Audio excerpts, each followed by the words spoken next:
Efésios capítulo 4, então vamos lá. Será que ele vai mudar o assunto? O assunto, vamos dizer que é a unidade. Unidade de todos os povos em Cristo Jesus. Há um só novo homem, não há mais essa separação entre judeus e gentios, é um povo só em Cristo Jesus, construído edifício sobre o fundamento dos apóstolos e profetas, coparticipante das mesmas promessas, concidadão dos santos, né? A mesma família, uma única família, somos santuário de Deus, também a habitação de Deus também.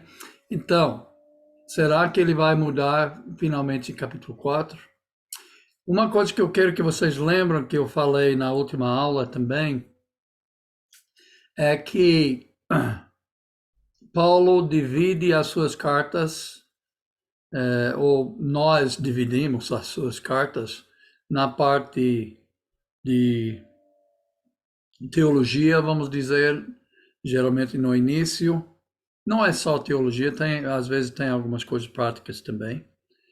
Mas, e a divisão no final, geralmente é coisas práticas. Devido à teologia que existe, nós devemos fazer o que na prática, no dia a dia. Ok? Então, claro que às vezes tem algumas coisas práticas no início e tem algumas coisas de teologia no final também, mas em geral essa divisão é fácil de fazer. Então, a partir de capítulo 4 nós já estamos na parte prática, ok? Prática, e aí eu perguntei, será que a gente vai sair do assunto de unidade, em geral, vou usar a palavra unidade? A verdade é que não. Agora, mas Paulo vai falar algumas coisas sobre a unidade aqui em capítulo 4, e ele vai falar coisas práticas sobre a unidade entre judeus e gentios. Se você pode imaginar, depois de séculos e séculos e séculos de inimizade, palavra que Paulo mesmo usou em capítulo 2, entre judeus e gentios, de repente estão na mesma igreja. Eles devem se comportar de uma forma diferente do que eles se comportaram no passado. Bem, Paulo vai falar sobre como eles devem se comportar aqui em capítulo 4. Ele vai falar de atitudes que nós devemos ter para manter a unidade. E ele vai falar também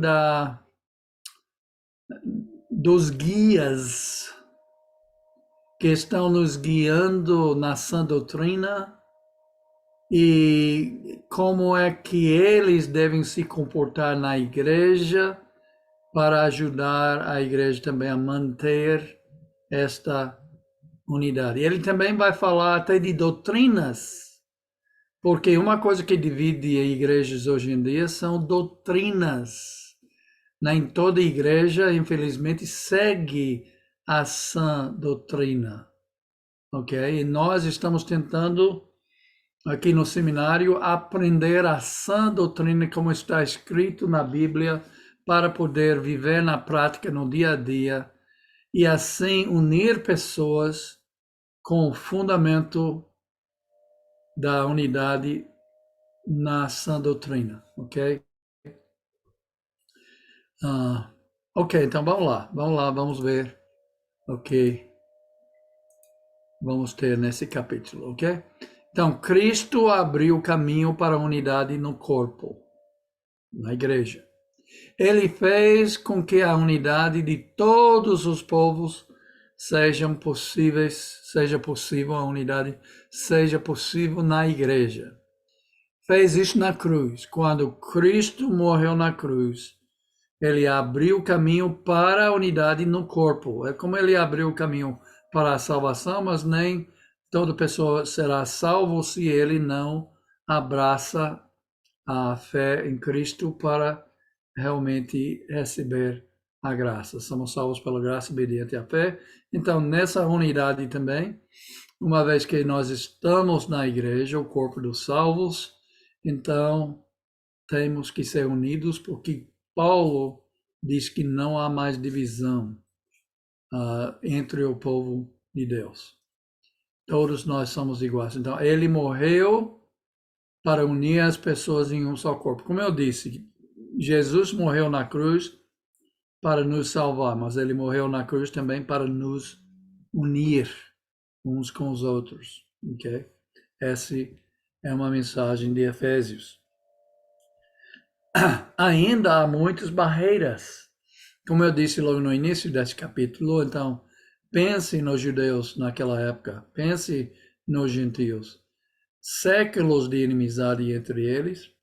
Seria como hoje os israelitas lá nessa guerra que está acontecendo e os de Hamas, né? Os palestinos do partido Hamas, que é um partido realmente terrorista.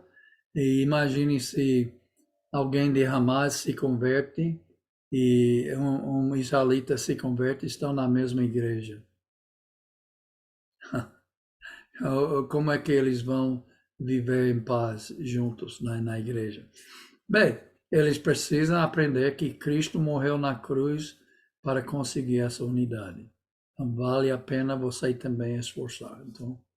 Então, hoje em dia, na prática, nós não temos essa situação de judeus e gentios, não é verdade? Até talvez em nosso país tem, mas dentro da igreja eu não conheço um judeu que foi convertido.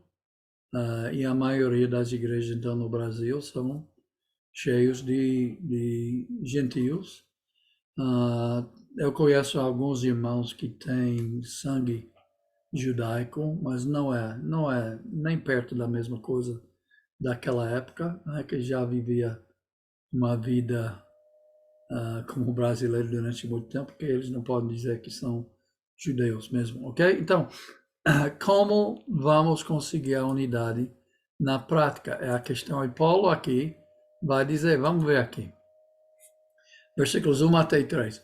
Rogo-vos, pois, eu, preso ou prisioneiro no Senhor, que andeis como é digno da vocação. Unidade é como nós devemos andar. Devemos andar unidos, ok? Isso é uma maneira digna de andar na vida cristã, não brigados, não brigando, não discutindo, não é fazendo divisões, ok? Nessa vocação com que fostes chamados. Nós fomos chamados para fazer parte do corpo e compartilhar sem divisões com todo mundo que também está nesse corpo, ok? E aí, em versículo 2, ele começa com uma lista de atitudes que nós devemos ter em nossas vidas que vai nos ajudar na prática a manter a paz como Cristo quer. Ele diz, com toda humildade e mansidão, com longanimidade, suportando-vos uns aos outros em amor, procurando guardar a unidade, ou se esforçando para manter a unidade. Eu espero, eu gosto mais dessa versão, não sei por que eu coloquei esta, mas esforçando-nos a guardar, a manter a unidade do Espírito no vínculo da paz. Então, eu contei 5 coisas, 5 atitudes aqui que nós devemos ter se nós queremos manter a paz dentro da igreja, e deve ser um alvo nosso, com certeza. Ok? Então, vamos ver aqui. Atitudes. Que andeis de modo digno da vocação que fostes chamados, ok? Nós todos somos da família de Deus, ok? Então, com toda humildade Imagine que na sua congregação tem ah, uma reunião, ok? Para decidir algumas coisas, né? Alguém está querendo pintar o prédio vermelho, ok? E outros estão dizendo realmente o prédio precisa ser pintado. E outros estão dizendo de jeito maneira a gente vai pintar o prédio de vermelho, ok? E vamos ter uma reunião sobre isso. Se não haver humildade, então vai haver o quê? Arrogância, orgulho. Quando começa essa reunião, o que vai acontecer? Vai ter divisão. Já tem, né? Mas ótimo, está reunindo para resolver a situação e chegar a um comum acordo. Se a pessoa não tem humildade. Vocês sabem o que Filipenses capítulo 2 diz? Que nós devemos considerar os outros melhor do que nós. Puxa, será que a gente faz isso? Deixa-me ver o que essa versão aqui diz. Pode abrir a sua também. Filipenses, capítulo 2.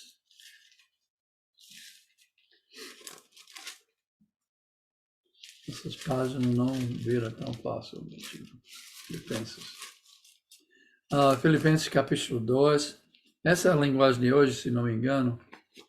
Eu tenho muitas versões aqui. Aliás, essa é a nova versão internacional. Então, vamos lá. Então,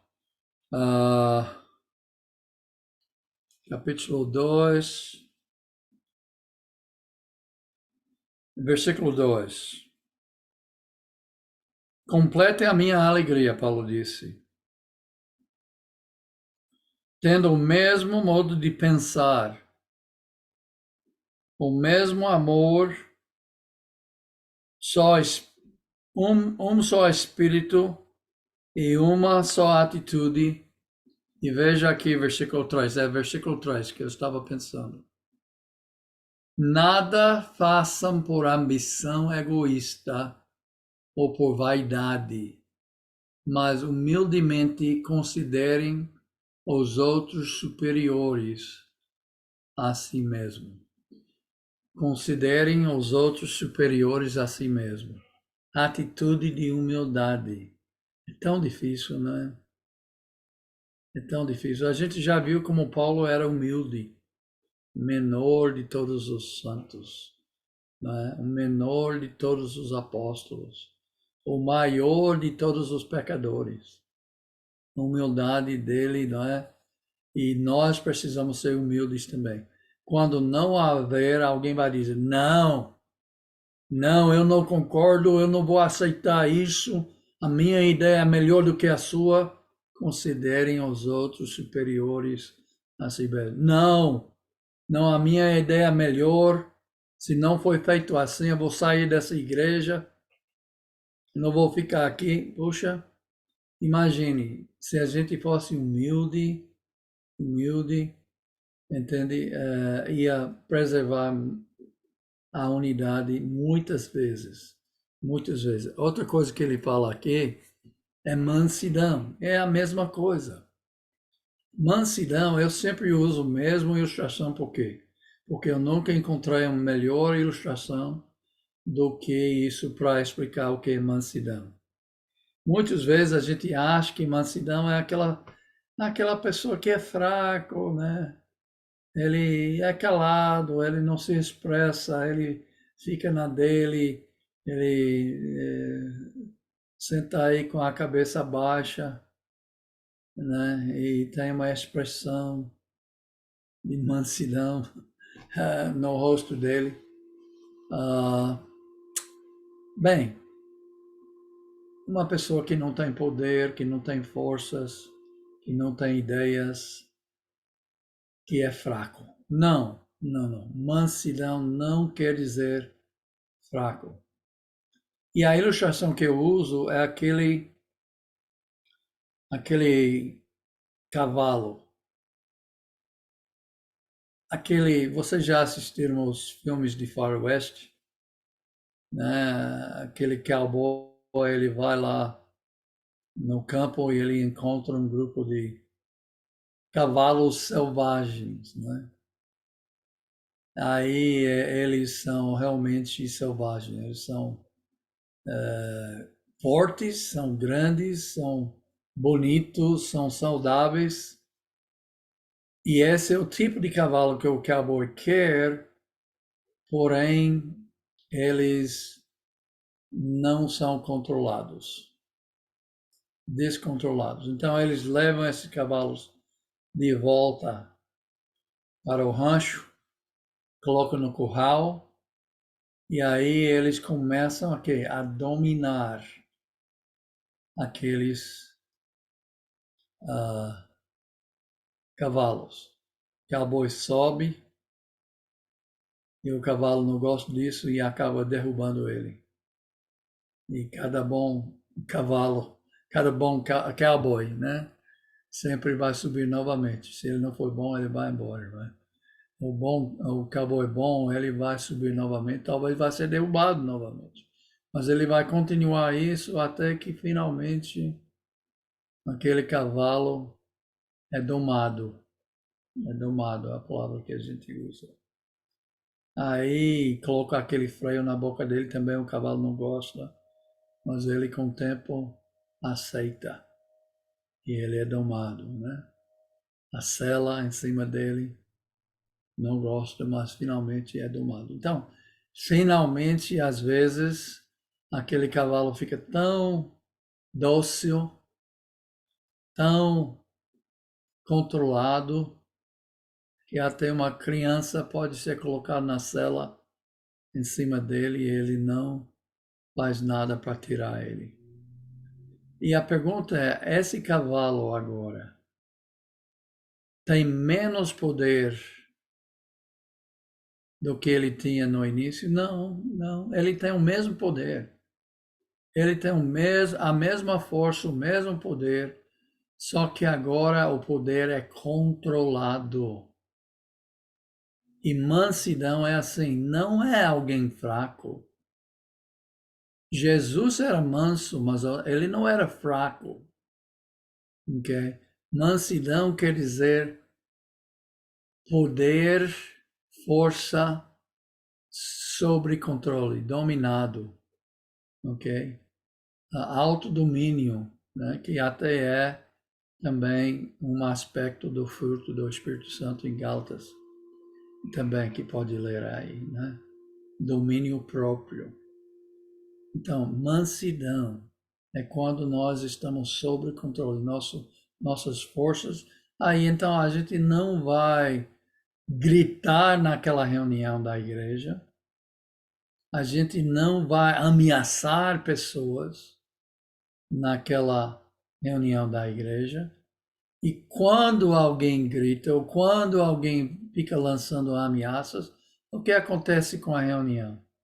Dividido, divisão, não vai manter a unidade.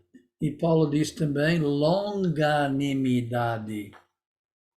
Longanimidade é primo de paciência, e paciência com certeza é envolvido aqui em longanimidade. Então, pode ver aqui nessa palavra ânimo, animidade e longa, ok? Então, eu diria que longanimidade é manter ânimo ao longo do tempo. Usando aquela ideia de união da igreja, união, vamos dizer uma união administrativa, não é um culto, eu estou falando de naquela reunião onde a gente decide coisas. E o irmão vem aí com essa ideia. E você pensa, pelo amor de Deus, irmão, já levantou essa ideia 1000 vezes, e 1000 vezes essa ideia já foi derrotada, e você vem com essa ideia novamente, pelo amor de Deus, eu não aguento mais.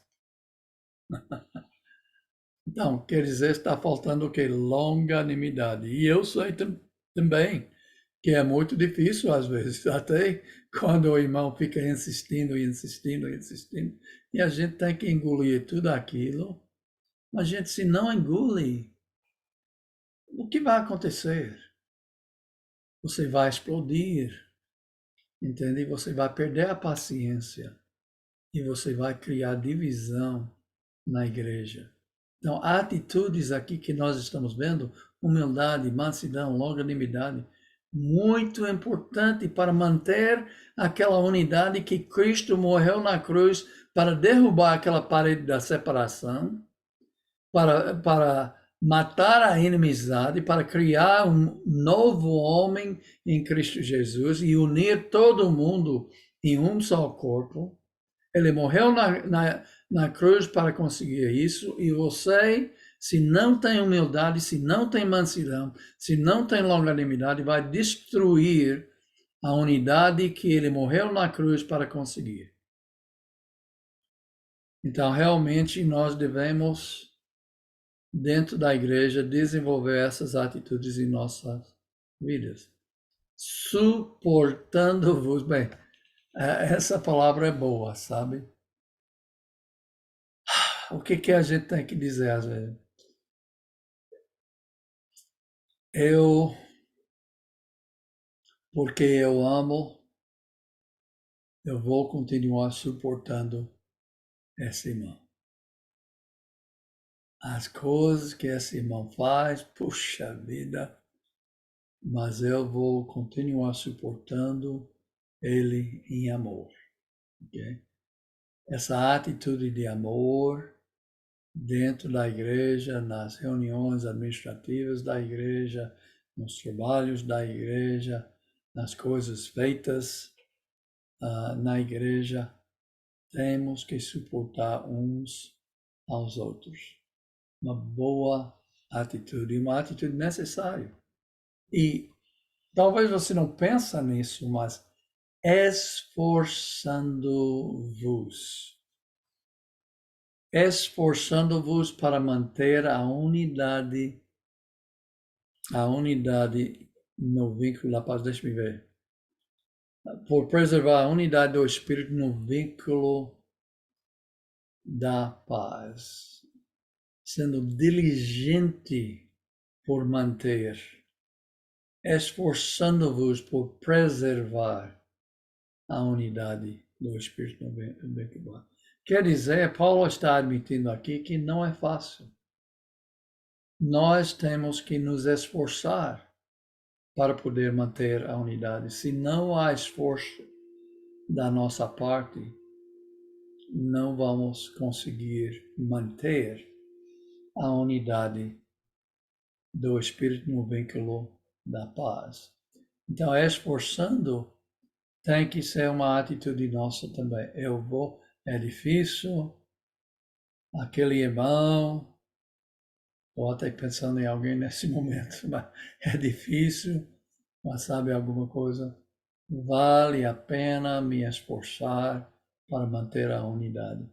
Mesmo quando alguns dias eu perco a paciência, não sou mais longânimo, perco a mansidão, perco a humildade, mas olha, não faça isso não.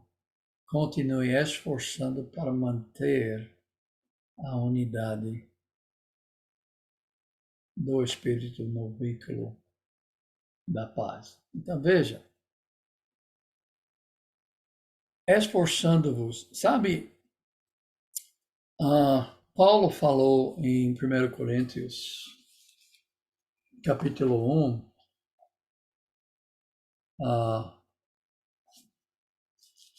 e deixa eu ver aqui, versículo 10, vocês conhecem essa passagem, eu sei. Ele disse aqui em versículo 10, 1 Coríntios, capítulo 1, versículo 10. Irmãos, em nome do nosso Senhor Jesus Cristo, suplico rogo-vos, suplico a todos vocês que concordam uns com os outros, que não falam, não, que concordam uns com os outros no que fala, para que não haja divisões entre vocês, antes que todos sejam unidos num só pensamento e num só parecer. Que todos sejam. A palavra seja ou sejam é imperativo. Uma palavra, um verbo imperativo é um mandamento, é uma ordenança. Paulo acabou de ordenar a igreja em Corinto a ser, a estiver, ou estar, desculpe, ele ordenou a igreja estar unidos. Unidos. E não é tão fácil o que ele fala, porque ele diz, unidos num só pensamento.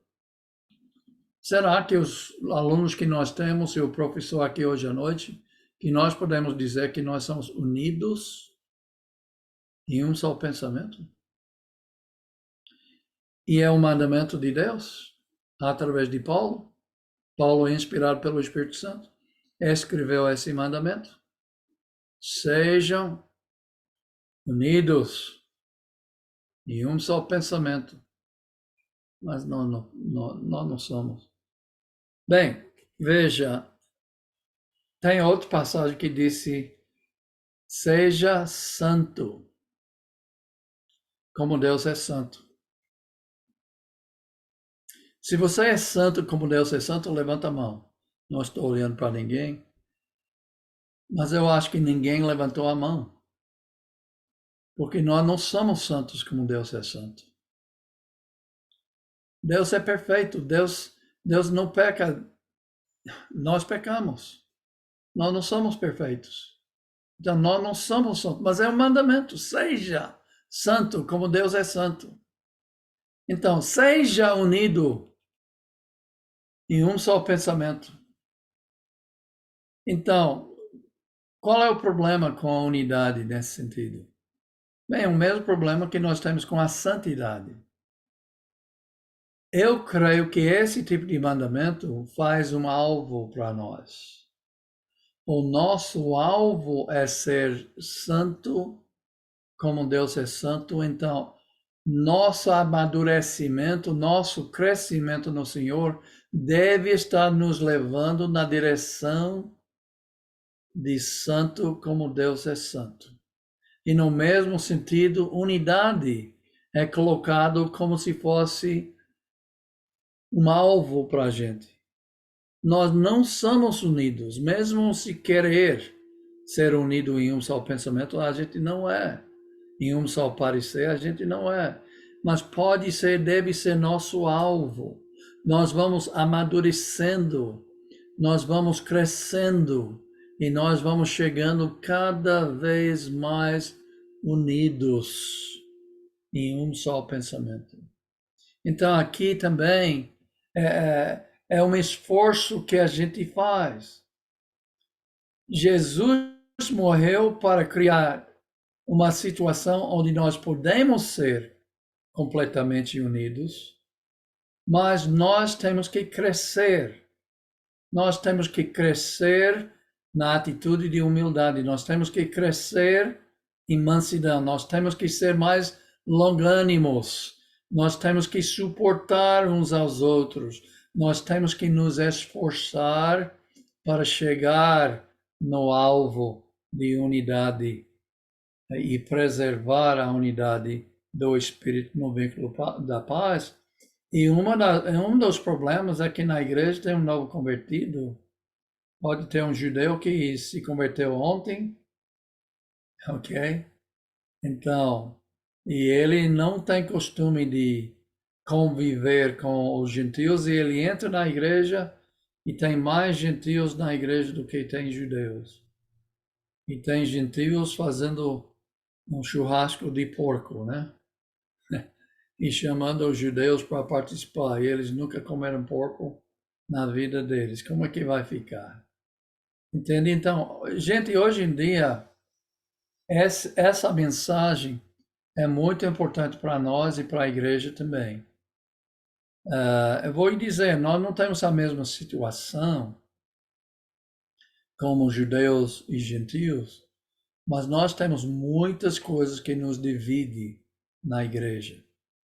Nós temos pessoas que são muito bem de vida em termos financeiros e nós temos pessoas que são pobres, ok? Nós temos pessoas que andam de carro grande, bonito, do ano quase, e nós temos pessoas que andam de bicicleta para chegar na reunião ou andam de pé para chegar na reunião da igreja.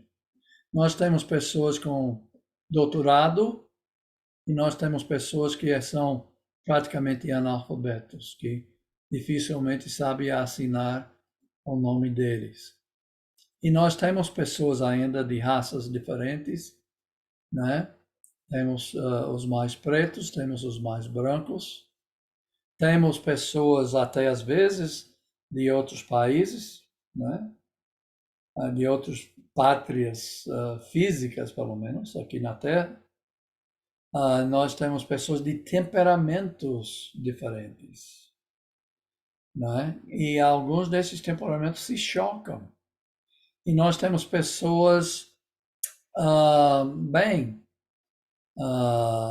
alguém que gosta de, um homem que gosta de cabelo um pouco mais longo e um outro que gosta de cabelo raspado, né? Entende? Tem gostos, tem alguns que gostam de feijoada e outros que não gostam. Eu não sei quem são esses, né? Mas alguns que gostam de uma coisa e outros que não gostam daquela coisa. Temos preferências diferentes. Entende? Então, tem muitas coisas que podem nos dividir e que podem causar problemas na igreja, mas lembra, Cristo morreu na cruz para criar um corpo onde nós podemos e devemos viver em paz e unidade e vale a pena nos esforçar, né, para realmente desenvolver em nossas vidas estas qualidades, estas atitudes para manter a unidade. Então, em versículo 4,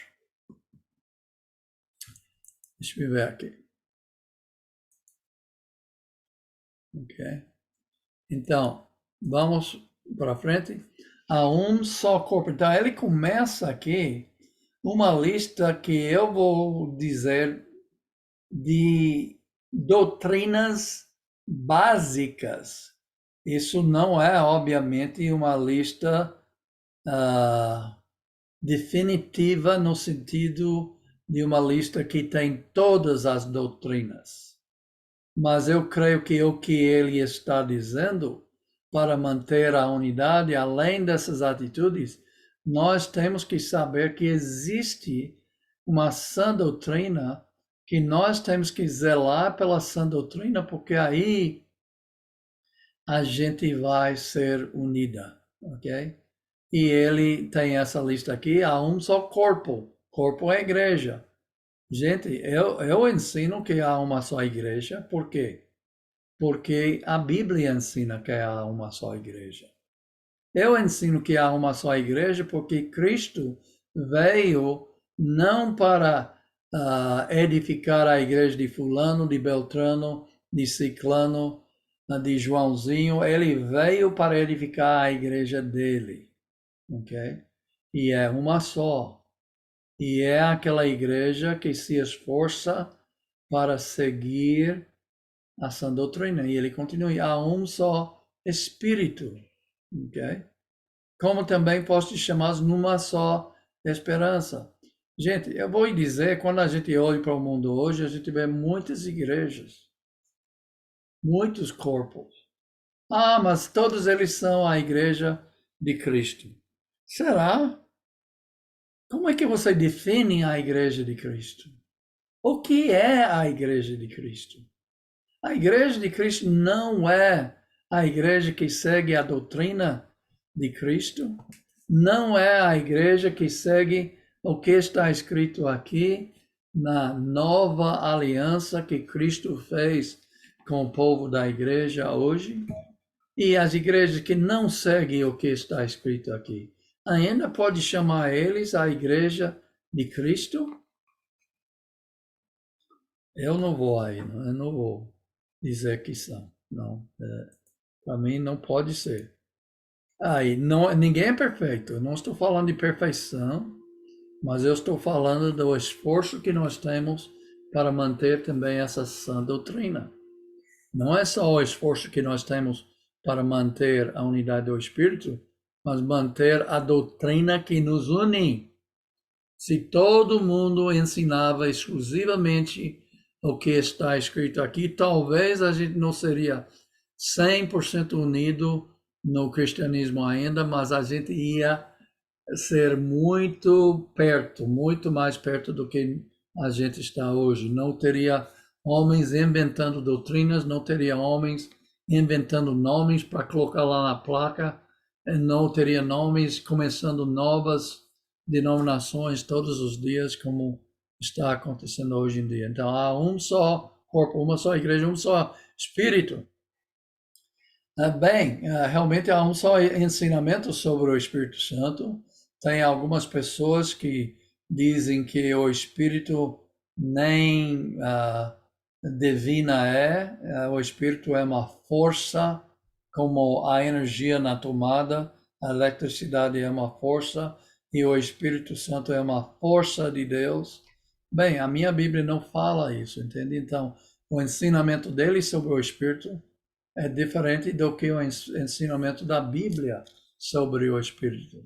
Ok? Então, mas Paulo está dizendo há um só, como foi revelado.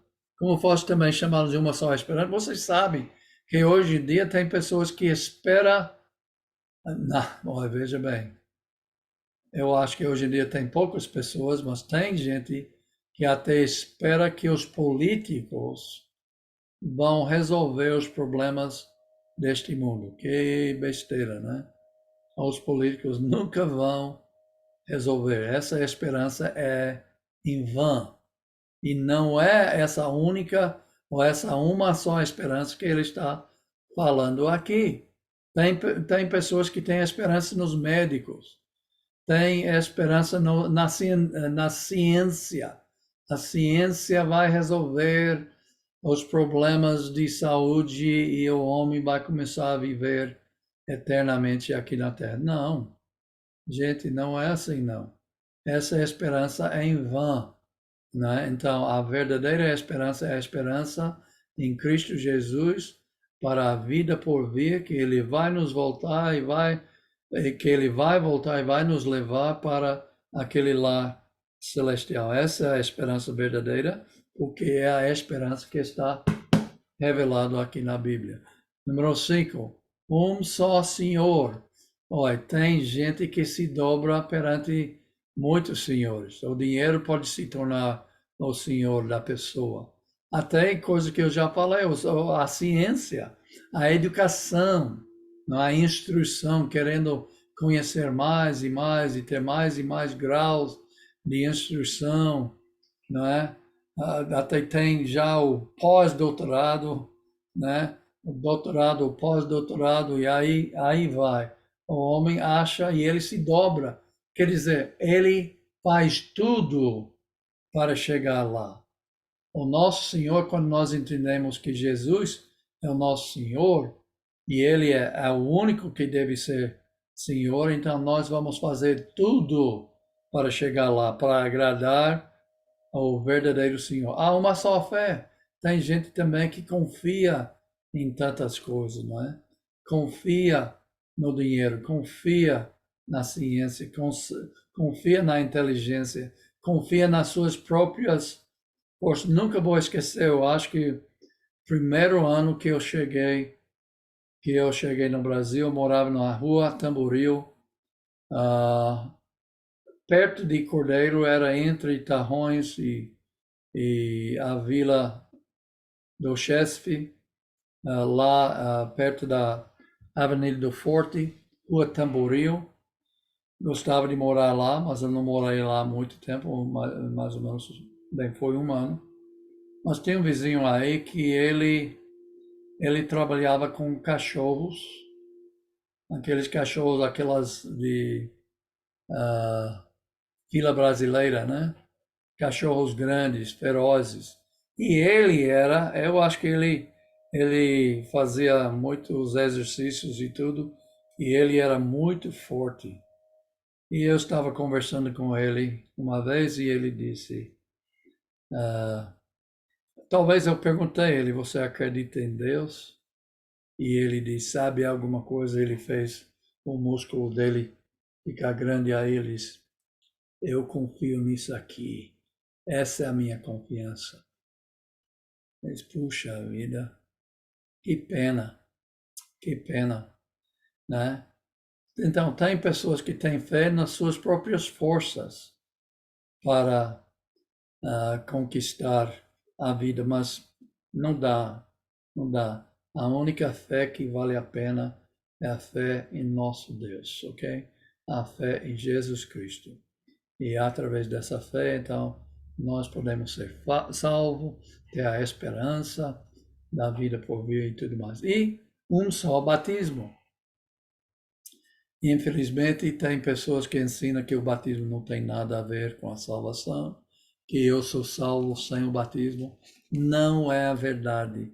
Por que não é a verdade? Porque a Bíblia não ensina isso. E se alguém foi batizado pensando que vou me batizar só para mostrar para o povo que eu sou salvo, não. Você foi batizado em vão. E um ensinamento diferente do que isso pode ser chamado batismo, como batismo das crianças é chamado batismo. Batismo por aspersão, por derramar água, é chamado batismo. Mas não é. Não é. Há um só batismo. Há um só batismo.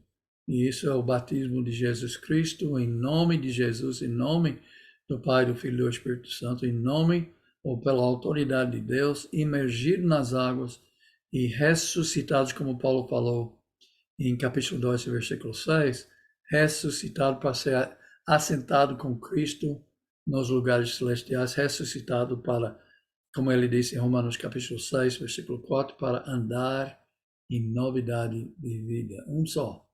Não tem mais do que isso. Só tem aquele batismo ensinado aqui na Bíblia, no Novo Testamento, na Nova Aliança. E 6, um só Deus e Pai de todos, o qual é sobre todos e por todos e em todos vós. Então, Deus, um só Deus e Pai, ok? Então, não podemos admitir outro Deus. E, infelizmente, esse mundo ainda é politeísta, quer dizer, acredita em muitos deuses.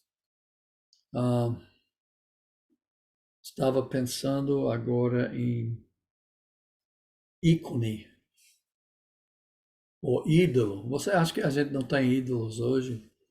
Na verdade, até a gente chama de certas pessoas do futebol. Vocês sabem que é a verdade, ele é nosso ídolo. Eu não gosto de usar esses termos assim. Eu acho que é um termo errado. Eu posso até gostar de Messi ou gostar de outro jogador, né? Notar que eu não falei nenhum jogador brasileiro, né? Mas eu posso até gostar, mas dizer que é meu ídolo ou quer que ele seja ídolo do meu filho, de jeito maneira, gente. Não, só há um Deus. Esses ídolos a gente ainda tem hoje, né? Até uma estrela de televisão, dos filmes, pode se tornar ídolo das pessoas. Que idolatria é realmente acredita que existe deuses, que existe deuses. Bem, há um só Deus e Pai de todos. Então, quando nós baseamos as nossas crenças e as nossas práticas na palavra de Deus na nova aliança, ok? Na nova aliança, quando nós baseamos, e não é somente essa lista, muitas vezes Paulo faz lista de pecados, mas há pecados que não estão naquela lista, eu garanto. Então ele aqui fez uma lista de doutrinas. E há doutrinas, eu garanto, que não está nessa lista. Então ele só está usando a lista como um exemplo, exemplificando algumas doutrinas. Mas quando nós baseamos o que nós pensamos, o que nós cremos e o que nós praticamos aqui na nova aliança de Cristo Jesus, e quando eu digo nós, quando eu e você ao meu lado está baseando aqui, fulano, irmão Beltrano, irmão Ciclano, irmão Joãozinho, também está baseando. Há passagens mais difíceis e talvez você tenha uma ideia sobre essa passagem e eu tenho outro. Então, nós não estamos perfeitamente unidos ainda, mas veja bem, quando pessoas começam a aceitar outras doutrinas que nem se encontram aqui, eu não estou falando de coisas aqui que são mais difíceis de entender, eu estou falando de começar a praticar coisas do homem, tradições do homem, doutrinas do homem. Isso nos divide. O que nos une é quando nós estamos aqui, todo mundo juntos, estudando e tentando entender, e a gente vai crescendo cada vez mais juntos. E eu creio que assim a gente vai conseguir unidade, não somente com a doutrina, com as atitudes também. Não somente com as atitudes, mas com a doutrina também. E ainda ele vai falar que nós precisamos ajuda na igreja, de pessoas que podem nos ajudar nesse sentido também. Então vamos lá. Vamos lá, continuando então. Bem, as doutrinas que nos unem são essas aqui. Como eu disse, não é tudo, mas é um bom início. Se a gente pode concordar que há um só batismo, por exemplo, que há uma só igreja, por exemplo, puxa, já vai derrubar muitas barreiras entre nós e vai unir muita gente, ok? Então, mas Jesus morreu na cruz para unir todos em um só corpo. Isso não quer dizer que será fácil. Ainda temos muitas divisões no mundo, diferenças de raça, nacionalidade, nível socioeconômico, educação, temperamento, já falei de todos esses, personalidade, para falar de alguns. Pessoas de todo tipo ouvem o evangelho das insondáveis riquezas de Cristo e se tornam cristãos. Na igreja são unidas, mas não será fácil, não é fácil. A nossa transformação nem sempre é rápida. A nossa santificação é um processo que leva muito tempo. Nós temos que cooperar com o Espírito Santo para realmente ser santificado e chegar a menos pecados. Paulo diz que manter a unidade requer um grande esforço da nossa parte. Então, ele não parou ainda de falar sobre a unidade, mas está falando de coisas mais práticas que nós mesmos podemos fazer, ok? Então, veja aqui. Vamos ler versículo 7 até 15. Mas a graça foi dada a cada um de nós, segundo a medida do dom de Cristo. Mais uma vez, eu creio que está falando do ministério ou de um dom, de um talento, de uma habilidade que Deus nos deu. Todo mundo tem habilidades, todo mundo tem dons, não é? Alguns têm muito mais do que outros, e outros têm poucos, ou talvez um só, mas deve encontrar o seu dom e deve usar aquele dom, ou deve, talvez melhor dizer, deve deixar Deus atuar através do dom que você tem, mas mesmo quando você não tem, ele pode atuar através da sua vida, mas aqui ele está falando, então, como Paulo recebeu o ministério, ele está falando, a graça foi dada a cada um. Então, creio que podemos dizer que o ministério foi dado a cada um. Qual é o seu ministério? Como é que você vai descobrir o seu dom, o seu ministério? Bem, você, no primeiro lugar, nunca vai encontrar se você não procurar. E onde é que você está procurando? Procure aqueles que você sente chamado para fazer. E ver e falar com outras pessoas e ver se eles também acham que você é qualificado ou que você tem o talento para estar fazendo tal coisa. Entende? Na igreja nós precisamos todo tipo de dom que pode imaginar. Versículo 8. Por isso diz, eu disse que tem duas passagens nessa carta que eu tenho problema com eles. Aqui, a partir de versículo 8 e 9 e 10 também. 8, 9 e 10. Eu acho, para mim, eu tenho uma explicação, eu vou dar para vocês, e vocês também vão pensar sobre essa explicação, e talvez vai concordar comigo, e talvez não, não tem problema. Mas veja o que ele está dizendo aqui. Ora, 8. Por isso diz, subindo ao alto, levou cativo o cativeiro, e deu dons aos homens. Deu graças, né? Vários dons, vários presentes aos homens. Isso é Cristo. Não é? Quem subiu lá do alto? Quem levou cativo o cativeiro? 9. Ora, isto, ele subiu, que é... Ora, isto ele subiu, que é, senão que também tinha descido às partes baixas da terra. Aquele que desceu é também o mesmo que subiu acima de todos os céus para cumprir todas as coisas. Olha, nós estamos subindo, descendo, descendo mais, subindo mais e subindo de novo e levando cativo o cativeiro. Eu não tenho outra explicação aqui se não está falando de Cristo. E, bem, no primeiro lugar, Cristo desceu dos céus. Ele mesmo fala em João capítulo 6, por exemplo. Ele desceu dos céus.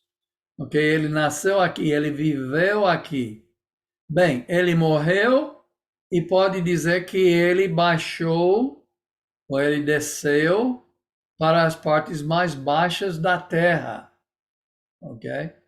E depois ele voltou para a terra, ele foi ressuscitado no terceiro dia. E depois ele subiu acima de todos os céus para cumprir todas as coisas. Se ele não está falando de Cristo, na vinda de Cristo, e quando ele desceu também, ele não é, fala na Bíblia sobre ele liberando os cativos. Algumas pessoas dizem, eu também tenho dúvidas sobre isso, mas é bem possível que quando fala que ele levou os cativos cativeiro, que ele foi lá no Hades, e aí que o Hades ou era ou é ainda o lugar dos mortos. Então, algumas pessoas usam essa frase aqui para dizer que não existe mais Hades. Hades, então, você tem Lucas 16, você tem a história do rico e Lázaro, que fala sobre o que acontece após a morte. Algumas pessoas dizem que desde a morte de Jesus Cristo não existe mais Hades. Eu não tenho certeza disso. Porque eu sei que ainda tem muitas pessoas que ainda ensinam que quando a gente morre, a gente vai para Hades. Hades não é o inferno, gente. Hades também é o seio de Abraão, é o paraíso onde Jesus foi também. Não é? Faz parte do Hades, mas uma parte do Hades é tormento também, segundo a história que Jesus contou sobre Lázaro sobre o pobre, o mendigo e chamado Lázaro e o rico. Aqui ficou sem nome. Mas dizem que ele levou isso cativo, então não existe mais, então a pessoa morre e vai diretamente para estar com Deus, pelo menos de alguma forma. Né? Aos nossos corpos, não. O nosso corpo volta para o pó da terra e quando ele vai voltar, os nossos corpos vão ser ressuscitados, evidentemente reunidos com nossos espíritos e a gente vai passar a eternidade com Deus. Nós não estamos falando aqui de coisas do fim do tempo, a gente não tem nessa aula sobre, fugiu da mente agora, mas nós não vamos falar sobre isso, além do que eu já falei, mas creio que estes 3 versículos são inseridos aqui na passagem para dizer que está falando de Cristo e Cristo, de acordo com ele fez, vindo aqui, descendo do céu, levando o cativeiro cativo, ele tem autoridade, ele merece, ele é capaz de dar dons aos homens, de dar ministérios aos homens, ok? Vamos falar sobre isso no final, se vocês querem, se tem uma pergunta sobre isso, ou comentário. Versículo 11. Então, ele com essa autoridade que ele mostrou ter através desse descida, subida e tudo mais que ele fez aqui, ele mostrou que ele tem autoridade, como ele fala em Mateus 28 também, ele recebeu autoridade no céu e na terra, e, portanto, ide, fazer discípulos de todas as nações, batizando. Então, ele tem autoridade no céu e na terra para mandar, e aqui para mandar dons para os homens. Então, versículo 11, ele fala de dons que ele deu. Deu uns para apóstolos e outros para profetas. Eu disse que existe 3 lugares nesta carta onde ele usa apóstolos e profetas. Ele usa em capítulo 2, nós somos edificados sobre o fundamento dos apóstolos e profetas, com Cristo Jesus a pedra angular. Ele usa em capítulo 3, que quem recebe a revelação do mistério foi os santos apóstolos e profetas. Ok? E quando nós lermos o que eles escrevem, nós podemos entender. E aqui, o terceiro lugar, aqui em capítulo 4. Então, 2, 3 e 4 tem apóstolos e profetas. Mas veja, então não acho que os apóstolos e profetas aqui, que Paulo está falando, é diferente do que capítulo 2 ou capítulo 3. Então, são aqueles que naquela época receberam a revelação de Deus, escreveram, e quando nós lermos, nós podemos compreender o discernimento deles, ok? Então, ele, Jesus, mesmo deu uns para apóstolos, outros para profetas e outros para evangelistas. Agora, evangelista, eu entendo que não tem nenhum poder de revelação, de inspiração. Ele é um pregador do evangelho, ok? Como Timóteo, como Tito, ok? E aí, então, ele deu esse dom para alguns ser evangelistas, ok? E outros para ser pastores e doutores. Não gosto da palavra doutor aqui, é mestre, ok? Mestre, eu vou comentar mais isso daqui a pouco. 12. Querendo o aperfeiçoamento dos santos para a obra do ministério, tá vendo? Então, falando do ministério ainda. Jesus quer o aperfeiçoamento dos santos, portanto, ele deu apóstolos e profetas. Nós podemos ler e podemos aproveitar e podemos nos aperfeiçoar através disso aqui. O que Paulo disse em capítulo 2 a segunda carta para Timóteo, 2 Timóteo capítulo 3, versículos 16 e 17, o que ele falou?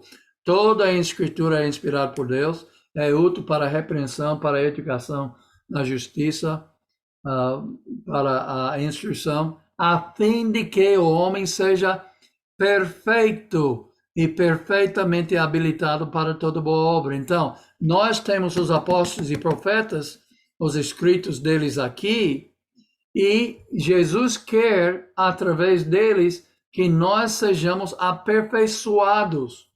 E o trabalho dos evangelistas e dos pastores e dos mestres, chamados aqui doutores, hoje em dia, é ensinar a doutrina dos apóstolos e profetas para os irmãos na igreja, de tal forma que os santos estão nos sendo aperfeiçoados na obra do ministério, ok?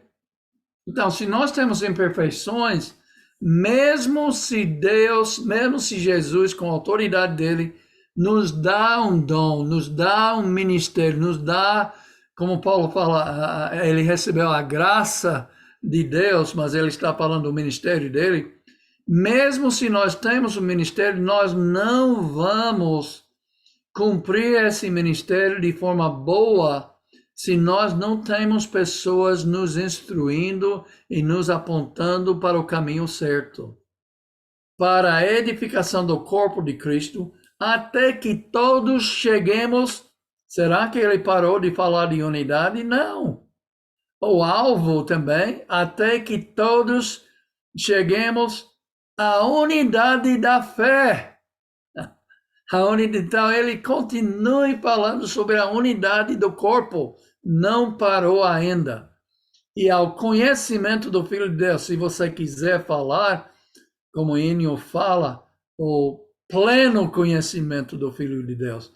Então, os evangelistas da igreja, os pastores na igreja, os mestres na igreja, eles estão na igreja para nos guiar, para nos aperfeiçoar, para nos ensinar, até que nós chegamos. Faz parte do processo atitudes, doutrina e ensinamento desses homens para a gente chegar à unidade da fé e ao conhecimento do Filho do Homem.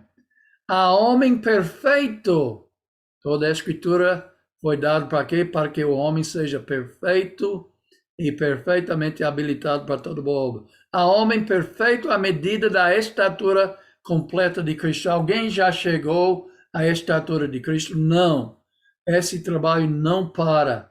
Os evangelistas têm trabalho ainda, os pastores têm trabalho ainda, os mestres têm trabalho ainda. E tem que continuar até que todo mundo chega na estatura completa de Cristo. E isso envolve doutrina também. Veja o versículo 14. Para que não sejamos mais meninos inconstantes, né? Meninos que são levados para cada vento de doutrina que aparece. Veja aí, levados em roda por todo o vento de doutrina. Nós temos que ser maduros, não podemos ser meninos. Nós temos que ser estáveis, com maturidade em Cristo Jesus. E quem é responsável por isso? O evangelista da igreja. Pastores, quando tem. Mestres dentro da igreja. Pessoas que estão instruindo a igreja. Tem que mostrar como pode desenvolver o seu dom, o seu ministério, a graça que Deus deu para você, que você deve ficar grato a Deus por ter recebido esse ministério. Então, levados em rador por todo o vento de doutrina, não pode. Temos que ser firmes na doutrina de Cristo, na sã doutrina. E quem é que vai nos ajudar? Os evangelistas e pastores, doutores, os apóstolos e profetas também, através dessa palavra escrita, para que não sejamos mais meninos. 15. Não, a vento de doutrina, pelo engano dos homens. Tem homens lá fora dizendo, não, o caminho é esse, não, a doutrina é esse. Não, segue a doutrina aqui da nossa igreja. Eu nunca vou falar segue a doutrina da nossa igreja. Eu vou falar segue a sã doutrina que está escrito aqui, que deve ser a doutrina de toda igreja, e assim nós vamos ser unidos. Então, mas o engano dos homens que com astúcia enganam fraudulosamente. 15. Antes, seguindo a verdade em amor. Você ama a verdade, deve seguir a verdade. Ok? Ama a verdade em amor. Cresçamos, então. Quando isso está acontecendo, quando a igreja está organizada assim, com evangelistas e pastores e mestres cumprindo esse ensinamento aqui da sã doutrina, então a igreja vai ser bem ajustada, a igreja vai estar crescendo e, como ele disse aqui, seguindo a verdade em amor, cresçamos em tudo naquele que é a cabeça, Cristo, a cabeça aqui. Antes, lembra? Ele era o cabeça, em capítulo 1 aqui, ele é a cabeça, Cristo. 16, do qual todo o corpo, toda a igreja, todo o corpo, mas aqui a ilustração é nosso corpo, né? Nosso corpo, do qual todo o corpo bem ajustado é ligado pelo auxílio de todas as juntas. Imagine se cada membro do meu corpo, mãos, braços, olhos, boca, né? Pernas, pés, fazia o que bem queria, né? Queria andar para lá, queria andar para cá.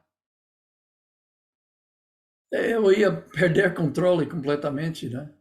Mas o fato é que quando bem instruído na doutrina, a gente vai seguir o caminho certo. A gente não vai estar dividido, a gente não vai estar andando para onde um quer, a gente vai estar andando na doutrina de Cristo. Então, como ele diz aqui, usando o corpo como ilustração da igreja, bem ajustado, ligado pelo auxílio de todas as juntas, segundo a justa cooperação, cooperando dentro da sã doutrina para realizar os ministérios. Cada parte faz o aumento do corpo para a sua edificação em amor. Queria terminar hoje capítulo 4, mas não deu. Não deu, ok? Então a gente vai ter que redobrar nossos esforços para terminar a carta toda amanhã. Lembrando que uma boa parte de capítulo 6 a gente já estudou. Primeira aula a gente pulou para lá. A primeira aula sobre o texto a gente pulou para lá, ok? Então, aquela parte mais difícil, né? Que eu falei, subindo ao alto, levando cativeiro. Se vocês têm uma ideia diferente sobre isso, mas eu acho que ele está ilustrando o que Cristo fez com essas palavras e dizendo por que ele foi capaz de fazer isso. Então nós devemos entender que ele tem autoridade para dar esses ministérios, essas graças, esses dons para os homens hoje em dia, ok? Então, mais ou menos o que eu falei, mas está aqui escrito. Ok? No final, vou dar para vocês estes PowerPoints, ok? Para vocês corrigirem e usarem na maneira que quer. E para terminar a nossa aula também, você vai ter uma prova só, ok? E vai ser uma prova compreensível desde a introdução até o fim. Vou dar uma semana para fazer essa obra. Pode parar a gravação.